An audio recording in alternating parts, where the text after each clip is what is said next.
Ladies and gentlemen, welcome. Welcome for this second day of the International Conference from Educate. Already a very nice thank you for the translators, because they're always doing a hard job behind the screens, trying to translate everything simultaneously. So that's already one thing. That's already what I want to say about presentation, about thanking them. Today, well, maybe just having kind of a short, kind of refreshing, what did we do yesterday? Yesterday, we started with a presentation and a panel discussion where we discussed a lot about the need to have transformational education. A different type of education is needed in order to tackle this global challenge of climate change and education. And then we went into the afternoon, further in the afternoon, where we had kind of a discussion about how to make educators climate change agents, and what do they need in order to get support? How can we support them? That's what we did yesterday. Today, we will delve more into this challenge of climate change and education. We'll talk about green schools, how can kind of also not only, but the physical infrastructure, how can we help that having also an impact on education and green innovation. We will talk about a social ecological resilience, that's more about climate justice. And then we will have a couple of young people, 6 of them here, on their role, because it's also about them. Education is also about them, about the future. And that will be the 3 sessions we will have for today. Now, like yesterday, we have been using the Mentimeter. Again, like yesterday, I would like you also to use this in order to have like a couple of things that will show up in terms of questions. And I would like you to use the Mentimeter, menti.com 52 27 0089, 52 27 0089. So that's something about like yesterday. And maybe you can share, for the people here in the room, maybe share with your colleague next to you, what would be your insights that you would like to share on the Mentimeter. So just, I'll give you 1 or 2 minutes to do that together with the colleague next to you. And if you have a bit of distance, yes, I see already people in the getting closer to one another. Short discussion like, what is the insight that you have from yesterday? If you were not there yesterday, then listen carefully to the person right to you. So kind of 1 or 2 minutes, very briefly, so that people online can take time also to have what is your insight? And there we see a couple of elements coming back. Disruption, motivating, big change needed. Yes, big change needed. Other things, climate change, action and knowledge, creativity, empowerment, learners at the center. How do we bring learners at the center when we talk about climate change? Fresh outside the classroom, going outside the classroom is something that came back a lot yesterday. Well, a couple of those elements, interconnection, support. Well, these are a couple of things that we see coming back. Great. Now,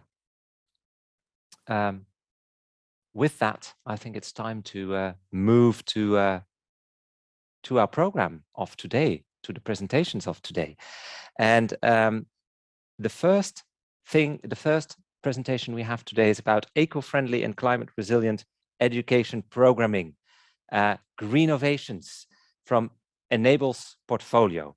I would like to ask Claude Croiset to come at front here. Warm applause for Claude from Enable. He is busy with climate change, but yeah, what about green schools, Claude?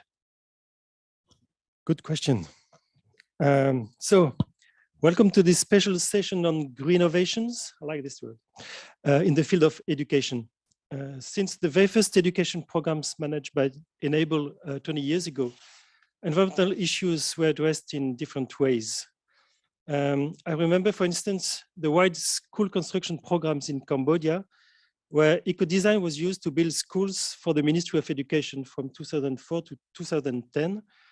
And that design was directly influenced by the child-friendly schools concept, aiming at improving the comfort of users without additional energy supply. In this approach, the conception of and the setting of the classroom should take into account all specific pedagogical needs of the kids and students.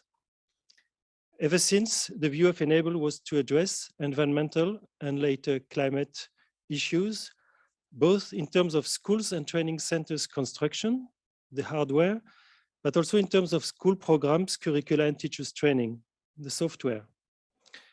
Our vision is also supporting the concept of whole school approach, which is our ideal, aiming at promoting interactions of all actors involved in the education sector to ensure a successful and qualitative education for all children.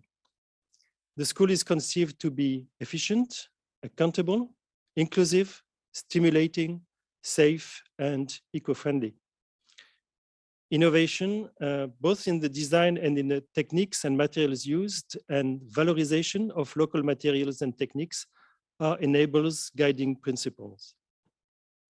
Through this session, you will discover a showcase of inspiring practices of our Enable's portfolio, making schools more eco-friendly and better adapted to climate change, both in terms of infrastructure and learning concepts. These inspiring practices are coming from Palestine, Uganda, Burundi, DR Congo, and Belgium. So Ruben, I give you the floor to introduce our guests from abroad.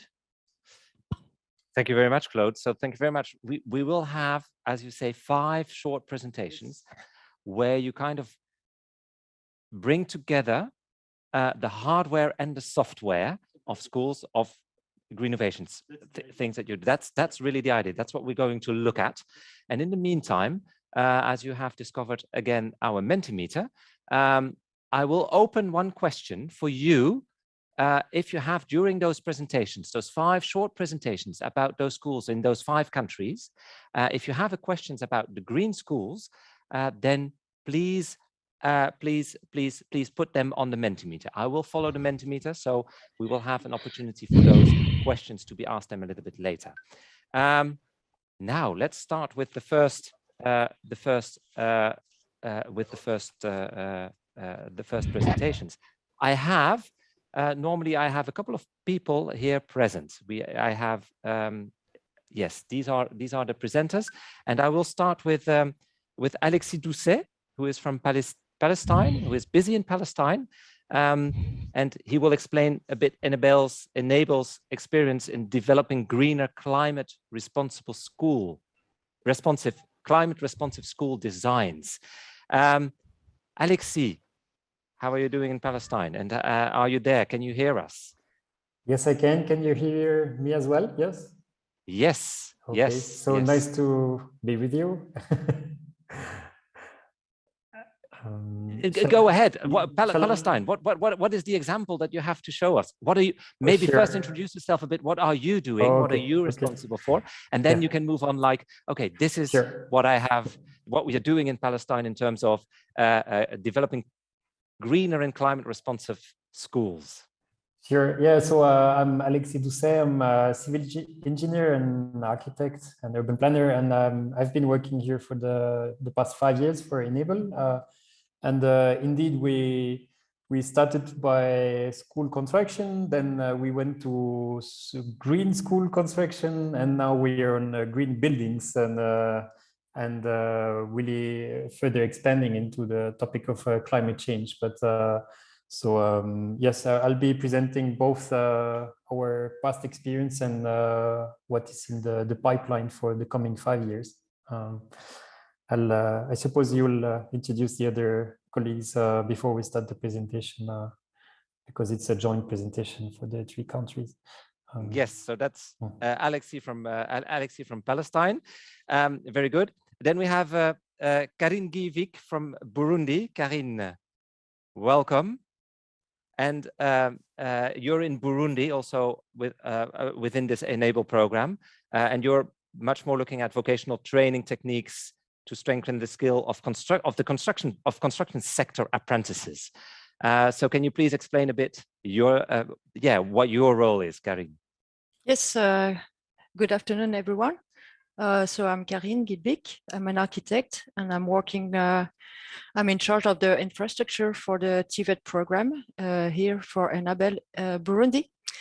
And yes, I will explain Enable experience in Burundi regarding the vocational training techniques employed to strengthen and buttress the skill set of construction sector apprentices. And then I will also detail Enable's application of innovative techniques derived from and inspired by traditional know-how and locally sourced materials here in Burundi. Great. So also kind of bringing, thank you very much, Karine. And last but not least, Josephine Nalubaya from Uganda, where it's about construction and renovating a number of educational and student accommodations and facilities. Josephine, the floor is yours. Who are you? Yes, kind of bit of background. Yes, my name is Josephine Naluvega. I'm also an architect by training, working as an intervention officer under the teacher training education project in Enable. And we'll be sharing a little bit more on the renewable energy interventions. Yes, as part of the climate responsive interventions we've done in Uganda, although we've covered all the other areas like the thermal comfort and the building materials, but I will focus more on the renewable energy part. Thank you. Great, thank you very much. These are the first three introductions. There will be 2 more presentations because Claude said that we would have also from Congo and from Belgium, but I will present them a bit later. Now, first, I think Alexis, the floor is yours. You will be starting, I think, if I'm correct.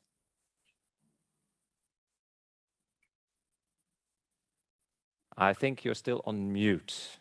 We cannot hear you yet. Sorry, I'll let no. Actually, Karine start with the very first slide of introduction, but we'll start with a general introduction, and then we'll start with Palestine just after the general introduction. So, okay, great. Floor is to Karine. So you can move the slide already.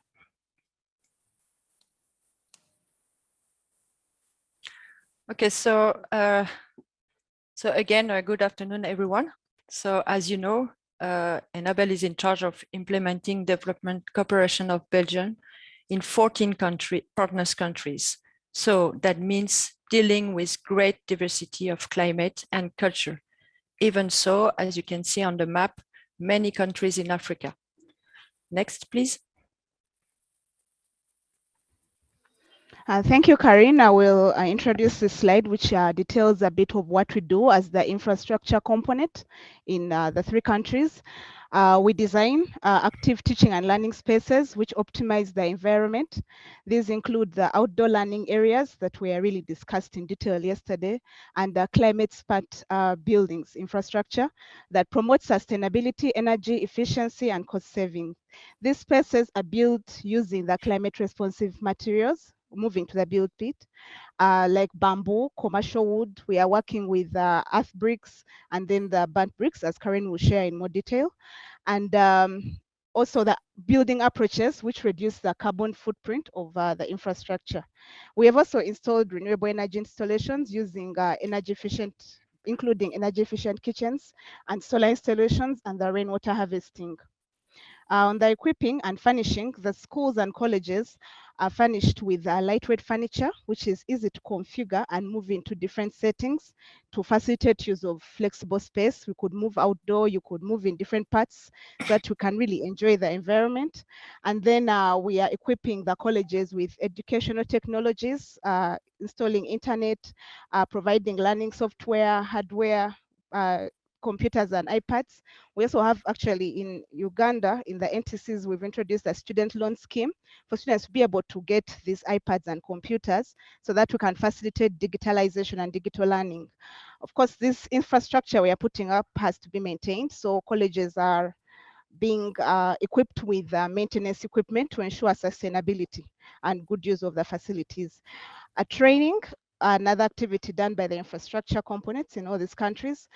Karine will share a little bit more on the training of students in Burundi in using modern bricks, that is green building schools, which we've also had in Uganda in the vocational institutions through the supporting life projects. Further, to do with training, all the infrastructure that is provided in these colleges, the users, the students, and the managers of this infrastructure are trained in the safe use and maintenance of all buildings, of all the equipment and every installation that is provided. Then I will share a bit about sharing. Part of our activities as infrastructure include publications, making videos from our experience. For example, in Palestine, they had children participating in making animation videos. We've had the renewable energy videos, and these are disseminated to different platforms, including designers, so that we have knowledge sharing on experience on building with climate responsive design. But still with sharing, we work very closely in every stage in all these particular activities. We work closely with partners, the users, the children participated in design of ceilings in Palestine, and the students, they all are involved right from the construction, in the trainings. So that is all part of sharing, and we also learn from them so that we can improve better. We can move to the next slide, please. So I'll just introduce here a few key principles that we try to follow in the design of sustainable buildings in the 3 countries. So the first principle is climate adaptation. So of course there is no one design fits all solution. All buildings need always to be tailored to the climatic and also cultural context, of course. Second principle is to learn from what exists. So humans have been making buildings for thousands of years, and so many technical solutions have been successfully tested and developed through traditional or vernacular architecture. So it's often more efficient to start from a traditional design and then like try to modernize it and adapt it to the period of time where we live. Rather than take a global technical modern solution and try to adapt it to the local context. So here is an example of the traditional malkraf, which is a feature in traditional architecture in Iran and Egypt, for example, which is like these brick towers, which are catching the wind to provide natural ventilation inside the buildings. And for example, this has been a bit reinterpreted and redeveloped as part of one school that I will be presenting on the next slide. Sorry, no, I'm still, can you go back? Sorry. Oh, yes. So another principle is, the sustainability and replicability. So it's very tempting sometimes to do a green school, which is like really the best of the world, and then try to communicate on that wonderful example. But sometimes if you are too exemplary or going too far in your innovation, the model is not easy to replicate or really it's very hard for the local authorities to get ownership of these kind of models. So you have really to keep a balance between the level of innovation you you put inside one building, and the potential replicability and sustainability that you can have in getting these innovations mainstreamed on all buildings. Then the fourth principle is the participatory process. So of course we try to involve the end users, both for school, it would be like the students, the teachers, and the principals within the design. And so that's not only to gather their needs and make sure that the design is adapted to what they want, but it's also, of course, to increase the sense of ownership of the infrastructure, which will lead to a better maintenance and the protection of the infrastructure on the long term. And then the last principle is to use local and natural materials. So that's not only a mitigation measure for climate change, but it of course also develops the local economy. So it has a big multiplier effect that you can have. Next slide, please. So Belgium has built already 40 schools in Palestine. So we have quite a lot of experience. Here I'm going to present you one of our last and most advanced school in terms of greening and sustainability. So one big challenge that you have in Palestine is the variation of temperature over the year. So it's not something that you have as a big challenge in tropical countries, but here winters can be quite harsh and summers are really hot. So a typical school is usually habited by students with big coats and jumpers in the winter, because there is no heating and the building is badly insulated. So what we have really, and of course it affects the education, not only the comfort, but also the performance of studying by the students. So what we have tried to do here, of course, was to improve the thermal comfort of the students and the teachers, and at the same time try to minimize the energy which is needed and usually consumed for heating and air conditioning. So a whole system was created where you can see there are some underground tunnels going under the school, which are bringing fresh air inside all the classrooms. So here the section is in only a few classrooms, but you can imagine actually each classroom is connected to one tunnel underground. And so this air gets preheated by the temperature of the soil in the winter. And in the summer, it gets naturally refreshed also by the system. And so this air is then afterward extracted by these solar chimneys that I was talking about, inspired by the Malkaf of traditional architecture. And so this brings basically a natural ventilation and also natural air conditioning in a way to the classrooms. You can see in green the louvers which are operated directly by the students and the teachers, depending on their needs. Yes, the school has also many other features like sun breakers to protect the windows from the sun, and solar walls, which are another way of heating the air in the winter. But the most important part probably is the sense of ownership that the students have from these features. So they actively participate during the year in operating these systems. And that, of course, leads to raising their awareness about the environment as well. Next, please. For what we are working, we're starting now a new portfolio of cooperation in Palestine for the coming 5 years. So what is being developed is we are going to go further in building 3 schools which will be up to the passive standard. So the passive standard is well known in Brussels, I think, because Brussels has been extremely in the front of this concept. But of course, it's a totally new idea for Palestine to imagine that the schools would be heated by the students themselves instead of a bad heater, thanks to having a very good design of the envelope of the building. Another thing we are working on is on the certification of the buildings. Because environmental certification of the building leads to a lot of awareness raising to many people, and it helps diffuse the different concepts to other stakeholders in the country.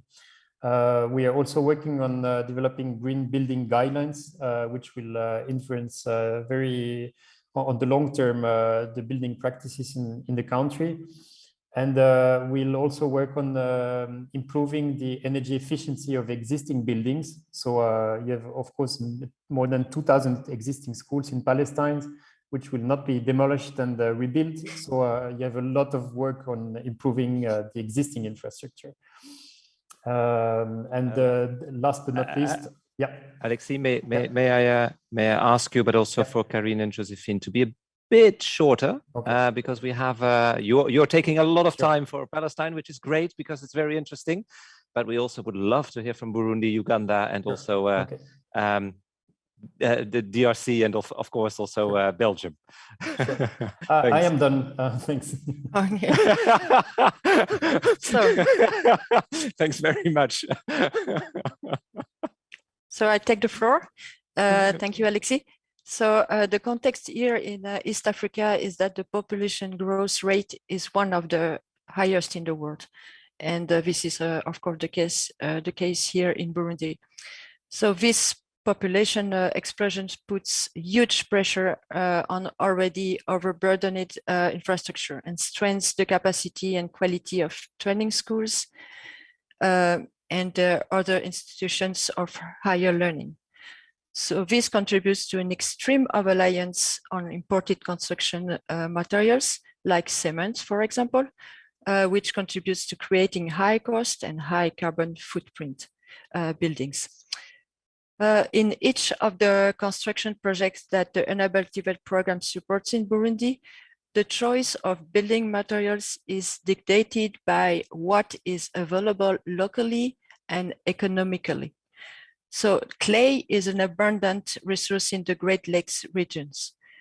In Burundi, there are many producers of the so-called modern bricks in the capital of Bujumbura. So this capacity still needs to be strengthened and spread throughout the country. The advantage of that modern bricks are fired is that they are fired in low energy kilns using waste wood chips and coffee bean husks that are a waste product of the coffee industry. So modern bricks reduce the quantity used in a wall without compromising the structural rigidity. And modern bricks walls can be employed in load-bearing walls and can reduce the need for imported construction materials. The use of modern bricks can also improve interior thermal and acoustic characteristics. Next slides, please. So in the TVET program here in Burundi, Enable develops a field school program that helps strengthen the skills of apprentices in the building trade through hands-on learning. This implementation technique of employing modern bricks during the training stages provides an opportunity for apprentice masons to acquire new skills. The construction sector is currently one of the few promising economic sectors remaining in Burundi. Therefore, the acquisition for this additional skill set and the focus on locally sourced materials promotes access to quality employment in the construction sector in Burundi and in the region. Next, please. You have 30 seconds left. So the use of modern bricks in the clay value chain in TVET schools is real demonstration of climate-friendly infrastructure for safe and supportive learning. Convinced that beyond architecture, there is dignity, Enable in Burundi implements infrastructure adapted to local climate challenges for safe and conducive learning through the following approaches. Modern reinterpretation, introducing a creative and innovative dimension to traditional methods and materials. Sustainability, reducing construction and maintenance costs. The value chains of local and natural materials have a positive impact on the local economy through the creation of quality jobs. So the TVET program carried out and contributed, for example, what you can see on the pictures, the construction of 3 digital libraries to strengthen learning through digital solution in the TVET environment. Next, please. Josephine, the floor is yours. Thanks, Karen. Yes, thank you, Karen. This slide is really more of presenting some further examples on the environmentally friendly materials that we explore in Uganda, which include the bamboo ceilings, bamboo infills. We are also exploring using bamboo sheds like in Kaliro and railings, and also the use of commercial wood. In particular, here we have a photo of the main hall with the gum posts instead of concrete. And then, of course, we're also exploring using compressed earth blocks and burnt bricks. But I will talk more on the energy efficient kitchens. Next slide, please. Next slide, please. Thank you. Of course, in the learning institutions, we don't only learn, but we also have accommodation. So there is a demand for electricity, there's demand for heating and cooking, and then water. And of course, the result of these schools were using firewood and cutting down more trees. They were using electricity to heat up, and which also is high cost on the bill. And then, of course, they're also experiencing issues with the water supply. So we've installed in efficient technologies by providing the improved stove, the wood-saving stoves, which have managed to cut down the costs to about 60%, and also suppress the smoke for cookers. But most importantly, we are cutting down less trees. We've also done valorization of the local resources in terms of the biogas and the briquettes. Cow dung can be used, transformed into biogas for cooking. We've provided the full system from the biodigesters, the cow sheds, and the full system all the way up to the kitchens, and also providing the necessary equipment and the buildings for the sawdust to be transformed into briquettes, which can also be used by the colleges for income generation, as they can sell these briquettes out of the colleges, so that we have less people cooking with charcoal and we have less people cooking with the trees or cutting down the forests. I'll go to the next slide. Then we also have valorization of the sun for electricity and heating. Of course, this example has all the 3 countries which have actually used these systems. We have the photovoltaic systems in 63 Belgian schools and 18 VTCs in Burundi, and all the infrastructure which is actually put up in Uganda. We've also provided solar water heaters instead of them heating using the firewood and electricity. Now they are heating using solar. So we are turning the sun into a use so that we can cut costs on the colleges. Next slide, please. Next slide, please.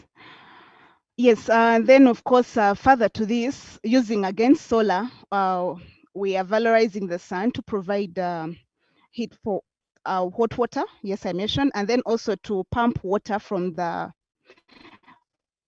from the ground. So all the colleges which need water supplies, we are providing solar powered boreholes and then solar water heaters. And then the classrooms, one of the challenges we have in Uganda is unreliability of the electricity and the water. So students at least have reported that now they can continue learning as they always have a constant lighting and safe spaces. Next slide, please. Previous one. Previous slide. Yes, we've had rainwater harvesting installed on all the facilities so that the water for cleaning, the water for washing is not sourced from the water grid to cut the costs. And then, yes, I mentioned about the underground water sourcing using the solar powered pumps. And then we are also minimizing water usage through improvement in wastage, through improvement of drainage, through awareness. Well, we've installed lots of posters all over the college so that the students are aware that they need to save the water. And yes, this photo on the other side is the underground water systems in Jerusalem. So it's a story for both Uganda and Palestine. Next slide, please. Of course, yes, there is further. As I mentioned, we are sharing. So this is just following we had a conference on climate responsive design in 2019, and this has been followed through in developing a manifesto for climate responsive design with a focus towards how we build better schools. And then this has been followed through with a website. So the link for the website is there. We can get more knowledge and share more ideas on how we can build better climate responsive facilities. And this is being disseminated to the universities, the students of architecture, the engineers. And we also have a website, a course again for climate responsive design, so that we have more people practicing designing with consideration of the climate. And I think we can move to the next slide. Next slide. Yes, this is the last slide, I think. Thank you. That is a solar. It is, and that is an outdoor shed that was built in NTC Kaliro in Uganda using bamboo. So it's more talking about use of materials which are more friendly to the environment and using our environment. Yes. Yeah. Okay, well, thank you very much, Alexis, Karine, and Josephine. Thank you very much for this overview of what you do in Palestine, Burundi, and Uganda. Yeah, obviously, if you want to applaud, that's absolutely very nice. There are a few questions coming in on the Mentimeter, a couple of nice, interesting questions already there, like if we would do this, how many tons of carbons would we save if all schools around the world were green schools? Like, that's kind of an interesting question. And maybe because you are engineers and architects there, for Karine, I'm not sure, but at least for Josephine and for Alexis. So I'll give you like the next presentation to calculate, to give an indication about that, if you're able to. And there is also keen interest on how to do this in the rest of Africa. How could you make that in practice? How could you realize this? But we'll come back to you, the three of you, to see how much tons of carbons you could kind of save. If you have an idea about that, if you can just a rough estimate, very, very rough, but that would be kind of interesting to see how we could do that. With that, we are moving further. We're kind of already a bit late on the time, so I'm kind of moving on. Et je crois que Ilse Roels, qui est ici. I think that Ilse, you are here already. You will have your presentation in French, if I'm not mistaken. So you work with Enabel as well. Well, now I'm a little bit lost in my notes.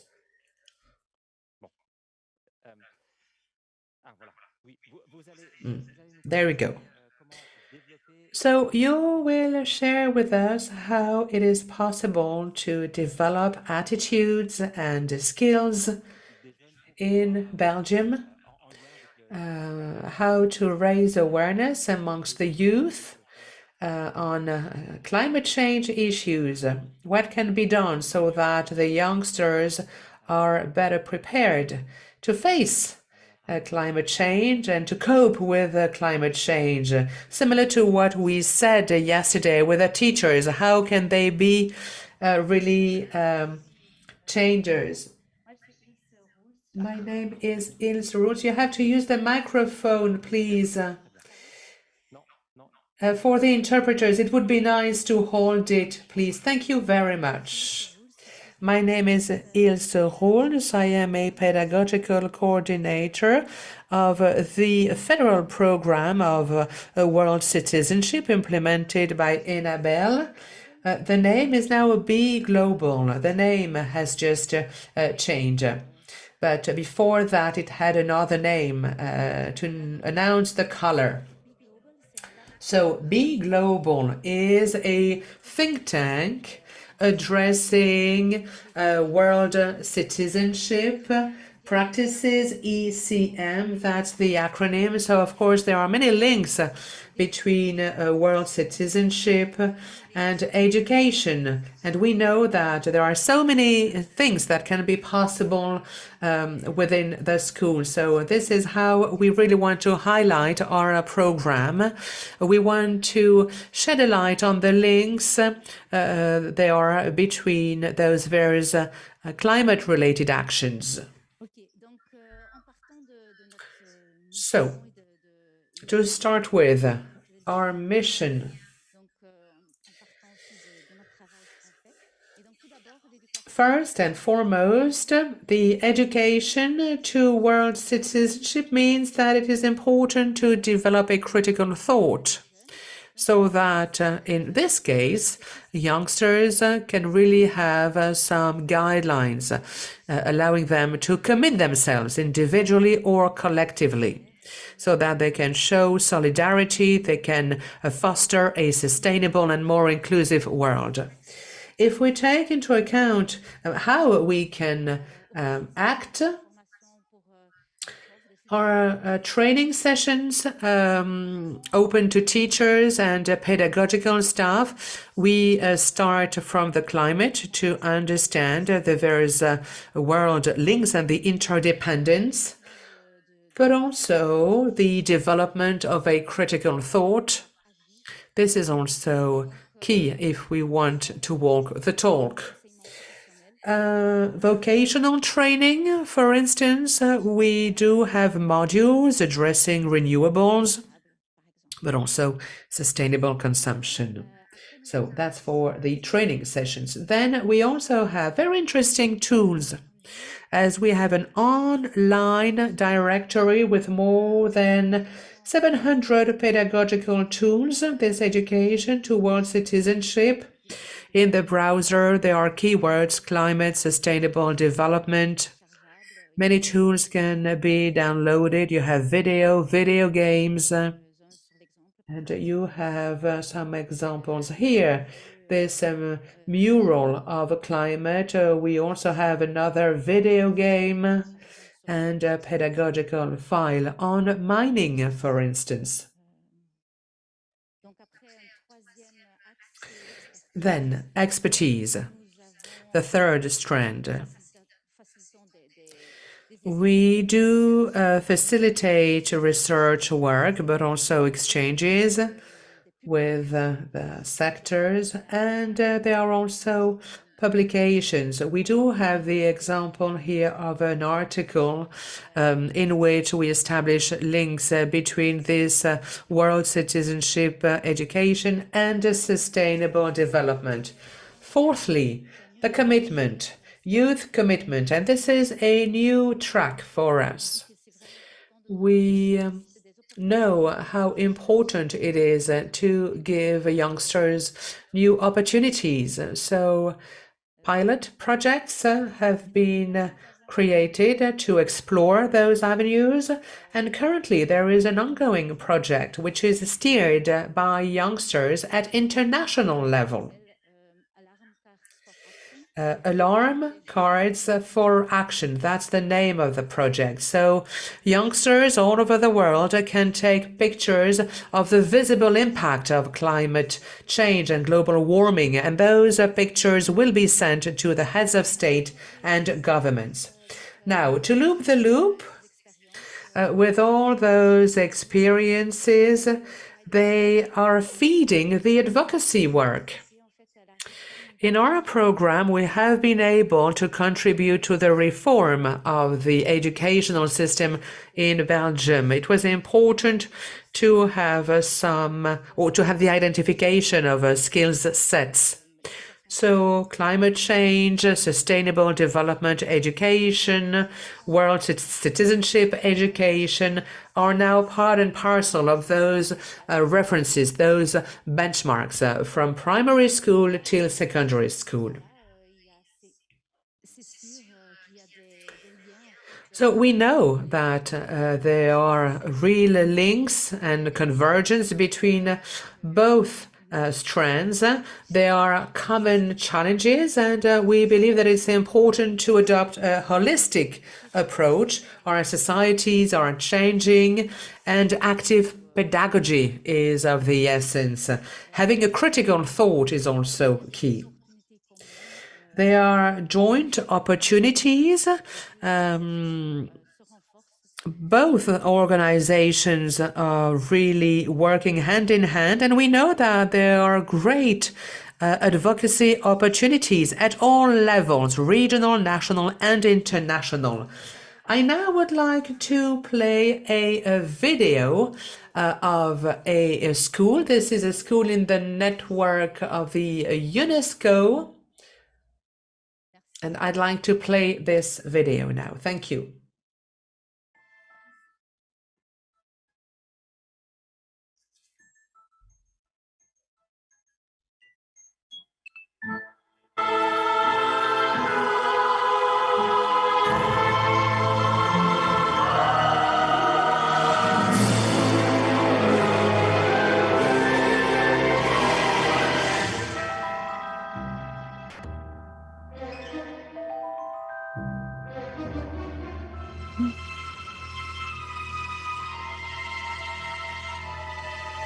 Alors, j'ai pris des petites épuisettes avec. Donc, on va faire un petit nettoyage de la mare. On va un peu se partager. D'accord?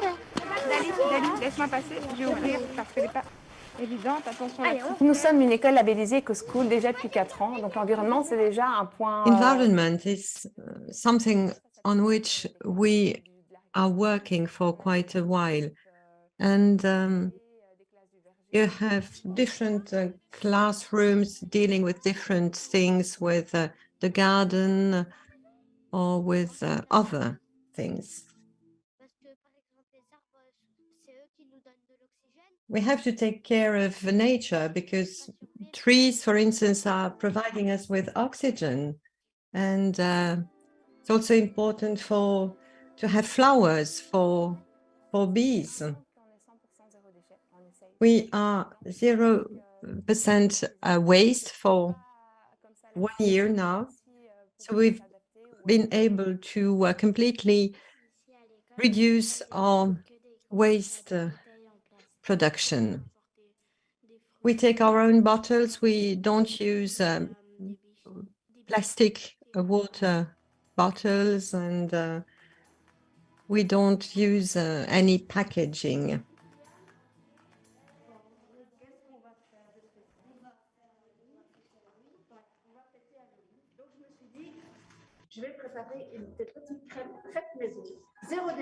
I'm going to prepare pancakes, homemade, zero waste.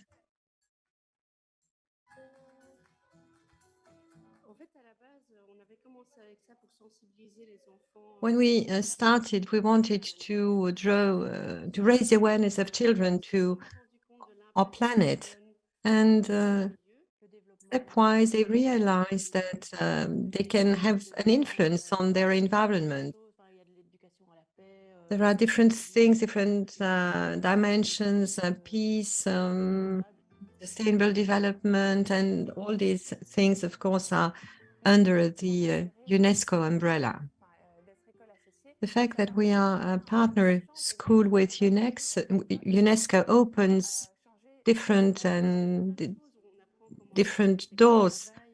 We learn a lot of things. We see how other schools are working, and we take some inspiration from what they are doing, and all together we move in the right direction. Vous stressez pas, je vais couper les moments où il y a des blancs ou des moments où vous vous trompez, que vous vous Don't be stressed. I will cut the moments where there are where you don't know what to say. My name is Estelle, and we would like to talk about a croque local. What does it mean? Well, each student will bring a fruit coming from the garden or a local fruit. The idea here is to share a podcast, and we focus on 5 major themes which are related to environment. So today it's a gros pull. What is it? What does it mean? It means that you're going to not to heat, but you will be dressed with more. You have more garments just to make sure that it's not necessary to heat the room. Thank you. See you.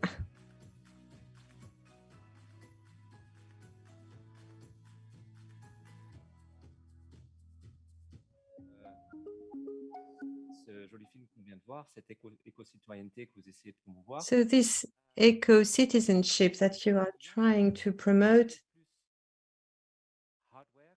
how can we make a link with the more hardware side of things? We've seen the example of Palestine, Burundi, Uganda. So how can we make a link between what we've seen and what you have just shown in your video?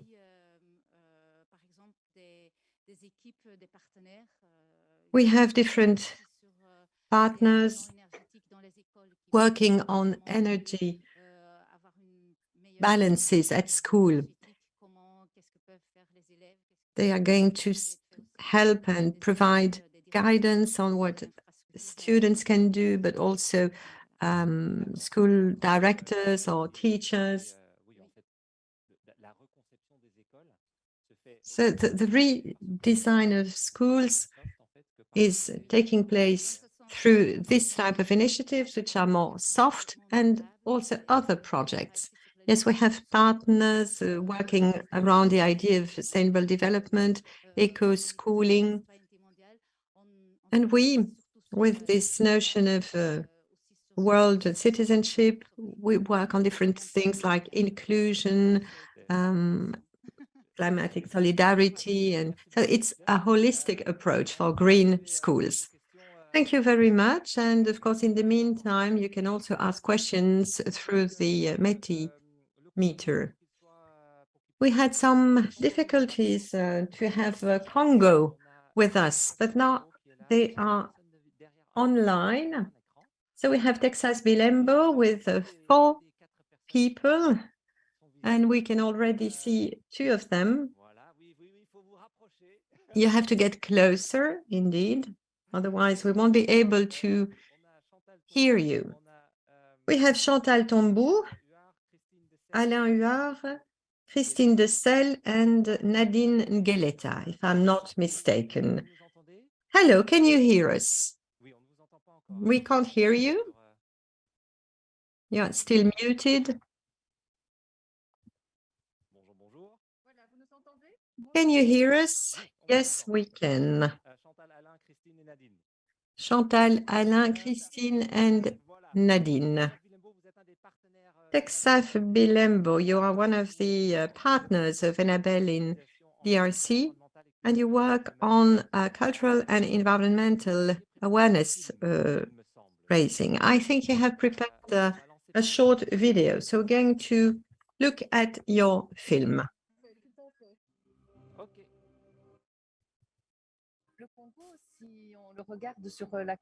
Congo, if you see it on the map of Africa, it's a big green spot, and this spot corresponds to the forest. In terms of reserves, it's the second largest forest in the world. It's one of the most important lungs of our planet. And it's also going to be a source of life for the people.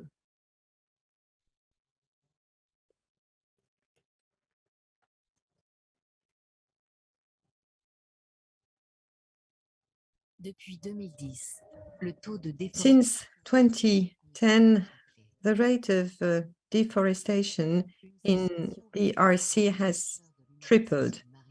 A simulation by researchers from the University of Maryland says that without any reaction, the Congolese forest will be gone in 2100, 3 generations from now. Forest is being eaten away by a growing population. Losing the forest means less rainfall for humans, low agricultural yields, and famine in Congo. Change destructive behaviors, changing the way we look at the forest and its inhabitants has become urgent. So we have to make the population aware of the urgency to protect it, but therefore we have to know the forest. And such projects are there to raise awareness and give children the knowledge of what is important in the forest and why it is important. Well, it's a project to raise awareness about environmental issues, to protect the forest and educate the Congolese population. The aim is to reach as many people as possible, starting with children. To convey a message that is urgent, we have created different communication tools, a book of 4 tales, a series of workshops for school children, activities in schools, games, and a traveling exhibition. Uncontrolled deforestation, slash and burn agriculture, fires, and poaching are the major scourges that threaten the forest. And our project has drawn attention to these 4 major problems with 4 tales. And well, we're going to propose solutions because it's easy to show by the finger, but we have to propose solutions. And we have made tales which are funny, and each of them has its own morale. Tales seemed to be the easiest way because it's the oral tradition. There are animal heroes, and it's quite easy to get interested in the plot. At the end of each tale, we have quizzes with questions and answers, and they've been translated into cards. And children love to play with these because there are only a little educational tools in Congo, and as soon as there is one, children take it and are delighted. So how can we bring them to a greater awareness of this nature that is in danger? That was our challenge. We invented 4 workshops. The main backbone is cultural identity. Where do I get my roots from? What were the relations of the ancestors to their nature, animals? And then we realized that there was such a different and respectful conception. In ancient times here in Congo, our great-grandparents had a system where it was forbidden during the period of reproduction of animals to go and put pressure on the forest. During the workshops, we teach children to read nature. When you ask a child who plants a forest, they don't know. Bonobo, chimpanzee, and elephants are extremely important because they are the gardeners and architects of the forest. Well, they're going to eat grains and then they will spread it, and this is going to give rise to trees. It's important to protect the animals so that the forest continues. During the workshops, I learned a lot of things. For instance, poaching is not good, and there is a law that forbids it. And I also learned that there are small ecological fireplaces where we can prepare our meals. Each time I need to cut down a tree, I have to replant the tree so that I won't destroy the biodiversity. Today, the students did a restitution of the workshops, and they had to cut the branches, and then we uprooted a tree to put it on stage. There was a big scandal because they said, no, you cannot uproot the tree. So we put the tree back in place because we couldn't uproot a tree. So it was a very positive impact because even in a theater, they didn't want to do so. I think it's a small example of the impact that children received from these workshops. It's a project of hope, and it comes as a solution to what we missed. Well, these are subjects which are not necessarily covered in class. What I have noticed is the transversality. We really cross all the disciplines. When you have a support, a tool like this one, it's an asset for Congolese students because 100% of the content of these books is Congolese. It's something which is complementary to the national school system. Both are perfectly matching one another. What is very nice is that teachers sometimes do not want to take this new tool. Well, they all said that they wanted to work with us, and they took the tales and made restitutions. The next step, of course, is the distribution of the book. And this book is something great because it's about Congo with everything related to Congo. The fact that the child now has the book and goes back home with the book has as a result that the book becomes a source of family attention. Well, the message is what needs to get through. It's the little flame. And students are talking about it. They talk to their sisters from higher schools or other children. The message has gone very far. Children have passed on the message, even within their family. And a parent said that the child came to him and explained that the nature is in danger. I think that everywhere we're going to light this fire of knowledge and protection of forests, and this will lead to practical actions because all our workshops are really anchored in practice.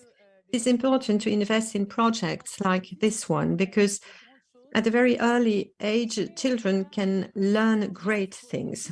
And this leads to a very positive atmosphere around a book with an implication of an involvement of the parents. It's important to pass this on to children. And moreover, it's also passed on by experts who are really in the sector and who are faced on a daily basis with the different problems arising from biodiversity. It's essential to disseminate this tool on a large scale. If we want to improve our world here in Congo, we have to use more ecological things. We should not kill animals.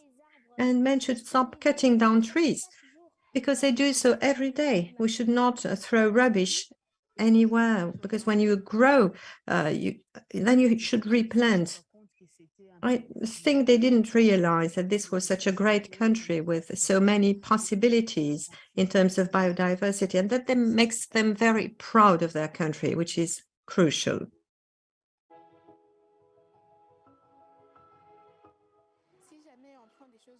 If we take things into our own hands, then we have hope for Congo because we need to have intelligence. And as my father always says, you have to do something, you have to want it, and then you have to do it. So this is the video of your project. I think maybe you wanted to add a few things or a few words about this project, which has already been very clearly explained in your film. I think that this could lead to a better understanding of environmental challenges in DRC. I'm sorry, but we did not hear the beginning of the question. So is it a question for us or a question for you?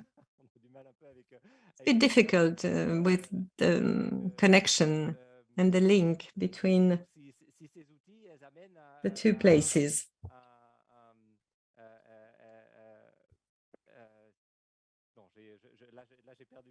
Sorry, said the speaker, I'm a bit lost. When you see the film, you immediately feel the emotional dimension of the film and the fact also that the children are really involved. And now we have an audience, people are going to watch the film. And I would like to know about the result.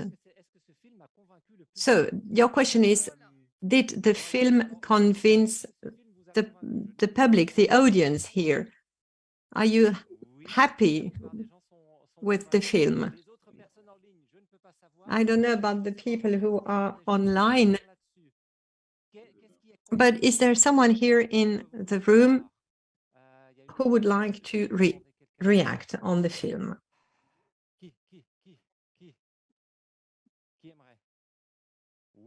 On a un public très sauf voilà. Ne soyez pas timide, nous sommes 100 pour avoir vaincu. J'aurais aimé que ce soit Sophie Waterken ici. J'aurais aimé que ce soit quelqu'un d'autre qui intervienne. So my name is Sophie, and of course I am convinced by what you are doing. So I'm going to repeat what I already said to Chantal. The approach, the fact that you are calling upon the 5 senses is very important. Children and teachers will become the real engines of change. And Texaf Bilembo has a very interesting approach because he uses as a basis the traditional and ancestral dimension, and the approach is also tailor-made depending on the region. Cultural identity, yes, of course. And what about you? Can I speak English? Of course. I would also like to ask a more or a question which is controversial. Because you always have people who are against the protection of nature. You have the economic value of the forest. So did you have a discussion on this economic value? To what extent are we going to involve the economic value? And why are you asking that question? So really like a macroeconomic perspective of the forest and the value is that, you know, politically there will be a debate on, you know, how can we use the forest also for economic gains, and then you have the protection side, and obviously you have the climate change. I mean, it's very complex. Yeah. And I really love the way you talk to the feelings, and I completely support this project. It's just to put it on another donc level. La question est de savoir comment est-ce que vous la complexité qui existe. Oui, bien sûr, il y a cette historique, il y a un peu cette identité par rapport à la forêt. Yes, indeed, we have this identity about the forest, but we also have this economical and macroeconomical dimension. So how are you communicating about the economic value of the project? In the DRC, contrary to Southeast Asia, deforestation is by 90% related to activities of farmers themselves. So we're not faced with a large multinational companies exerting a very strong pressure on the forests. It's very different. So going to draw the awareness of children on very practical things. We will learn them to build nurseries very close to the forest so that they will replant.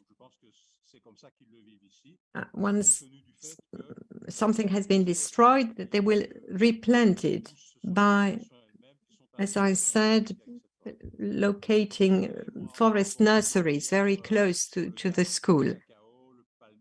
They will look at palm tree, cocoa, coffee, to learn about the different things that you can grow and to do it in the right way, in a way which is protecting the forest. Another question. What about the results? Is there a change in the way in which they act or they think?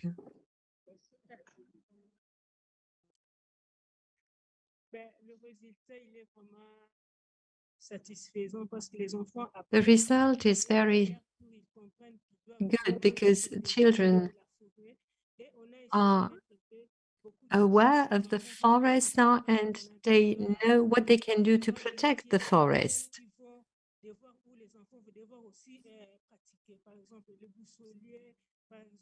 We also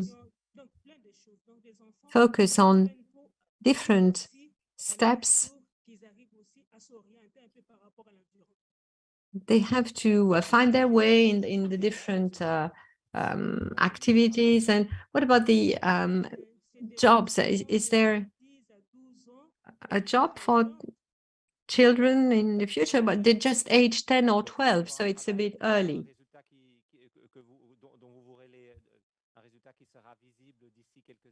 So this is, of course, job is going to be a result for in a few years' time. We also talked about green schools. As Ilse, you also work on the more software part of things, but maybe you haven't seen the first presentation on buildings. How can we build green schools? What about you? Did you also cover this building or infrastructure part in your project? Because we've seen that you were very much outside of the classroom. So is there a part or a chapter in your project on buildings? Sorry, but the sound is again very low.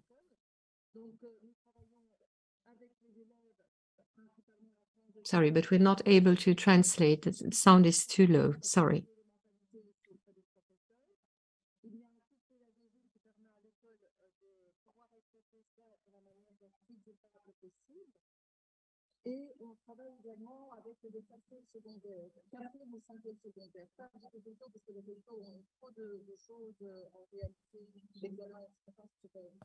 Oui, on a un peu de mal à vous comprendre parce Yes, que we're very sorry, but the connection is very bad and we cannot hear you. So to summarize what you said, I think your answer is no. But of course, there are nuances to bring to this no. Unfortunately, we could not hear you. Again, thank you very much for your contribution. We had some technical issues, but we finally succeeded in listening to you. And the fact that you could get in touch with us here in Brussels and the other persons online was a great success. So, thank you very much, Texas Bilembo, and thank you, Chantal, Alain, Nadine, and Christine. We're very close to the end of this session. I still have one question for Alexis, Karine, and Josephine. I asked a question about the quantity of CO2 that we could save if we had green schools all over the world. So, are you able to make this a very quick calculation?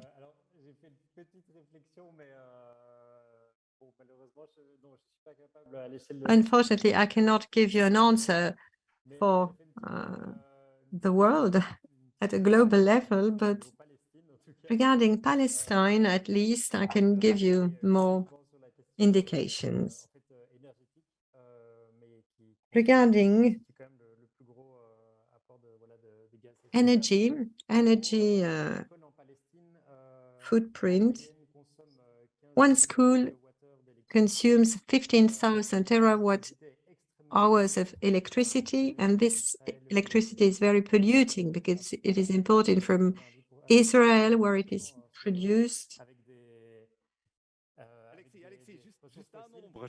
Just one figure, please, Alexis. Each school with solar panels will save 10 tons of CO2 per year, which means 2 cars. With 2,000 schools in Palestine, it would mean 20,000 tons of CO2 or 40 cars.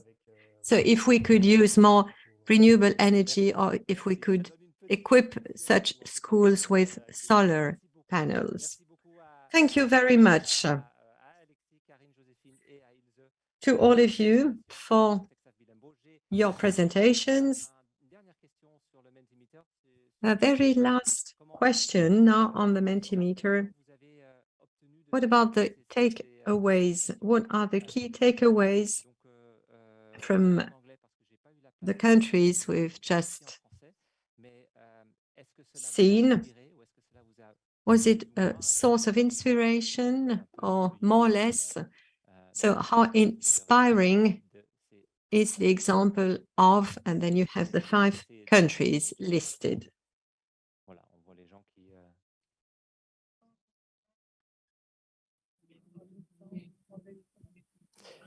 Et sur ceci, on va prendre And la we're not going to take a short break.